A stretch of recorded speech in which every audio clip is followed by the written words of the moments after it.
Kottayam Cheeppunkal Karimadom government welfare UP school ഇതുവരെ തുറന്നിട്ടില്ല. സ്കൂളിൽ വെള്ളം കയറി കിടക്കുന്നതിനാലാണ് തുറക്കാൻ സാധിക്കാത്തത്. സമീപത്തെ പാടശേഖരത്തിൽ വെള്ളം വറ്റിക്കാത്തതാണ് പ്രതിസന്ധിയായി തുടരുന്നത്.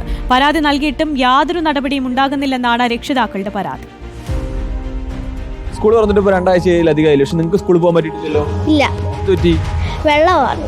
ഒരു മാസത്തിലധികമായി ഇതാണ് അവസ്ഥ. പലകുറി പരാതിപ്പെട്ടിട്ടും യാതൊരു നടപടിയും ഉണ്ടായില്ല. പാടശേഖര കമ്മിറ്റി വെള്ളം വറ്റിക്കാനോ ഭരണകൂടങ്ങൾ അതിനുവേണ്ട നടപടി സ്വീകരിക്കാനോ ഇതുവരെ തയ്യാറായിട്ടില്ല. PTA-ക്കാര്, ജനങ്ങള് എല്ലാവരും നമ്മള് എല്ലാ രീതിയിലും അവരോട് പറയുകയും സംസാരിക്കുകയും ഒക്കെ ചെയ്താൽ നമ്മൾ കളക്ടർക്ക് പരാതി കൊടുത്തായിരുന്നു, പഞ്ചായത്തിൽ പരാതി കൊടുത്തായിരുന്നു, എല്ലായിടത്തും പരാതി കൊടുത്തു. എല്ലാം ചെയ്യാന്നല്ലാതെ നമുക്ക് ഇന്നേ വരെ സ്കൂൾ തുറക്കാനോ ഒന്നിനും ഒരു സാഹചര്യം ഒത്തിട്ടില്ല. സ്കൂൾ തുറന്നിട്ടും ഇതുവരെ കുട്ടികളെ അയക്കാനാകാത്തതിന്റെ വിഷമം രക്ഷിതാക്കൾക്കുമുണ്ട്. സ്കൂളിൽ വെള്ളം കാരണം പിള്ളേർക്ക് പഠിക്കാനും പറ്റുന്നില്ല, ഒന്നും പഠിക്കുന്നില്ല. ഞങ്ങൾക്ക് തന്നെ അതുപോലെ തന്നെ വെള്ളം കയറി കിടക്കാൻ മൊത്തം ബുദ്ധിമുട്ടാണ്. പിന്നെ എല്ലാം ബുദ്ധിമുട്ടാണ്. സ്കൂളിലെ അധ്യാപകരും രക്ഷിതാക്കളും ഇന്ന് ജില്ലാ കളക്ടറെ നേരിട്ട് പോയി കണ്ടിരുന്നു. ഉടൻ പരിഹാരമുണ്ടാകും എന്ന മറുപടിയാണ് ലഭിച്ചത്. പക്ഷേ അതും പാലിക്കപ്പെടുമോ എന്ന ആശങ്ക രക്ഷിതാക്കൾക്കുണ്ട്. ചിലരുടെ അനാസ്ഥ മൂലം സർക്കാർ വിദ്യാലയത്തിലെ തന്നെ കുട്ടികളുടെ പഠനം മുടങ്ങുക എന്നുള്ളത് പരിതാപകരമാണ്. റിപ്പോർട്ടർ, കോട്ടയം.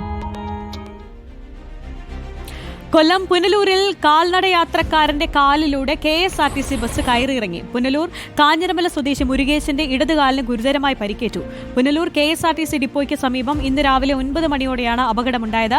ആലപ്പുഴയിൽ നിന്നും തെങ്കാശിയിലേക്ക് പോകുകയായിരുന്ന ബസ്സാണ് അപകടത്തിൽപ്പെട്ടത്. ബസ്സുകൾ ഡിപ്പോയ്ക്കുള്ളിലേക്ക് ഇറങ്ങുന്ന ഭാഗത്തുകൂടി നടന്നു പോകുകയായിരുന്ന മുരുകേശനെ KSRTC ബസ് തട്ടി ബസ്സിനടിയിൽ വീണതിനെ തുടർന്നാണ് അപകടം.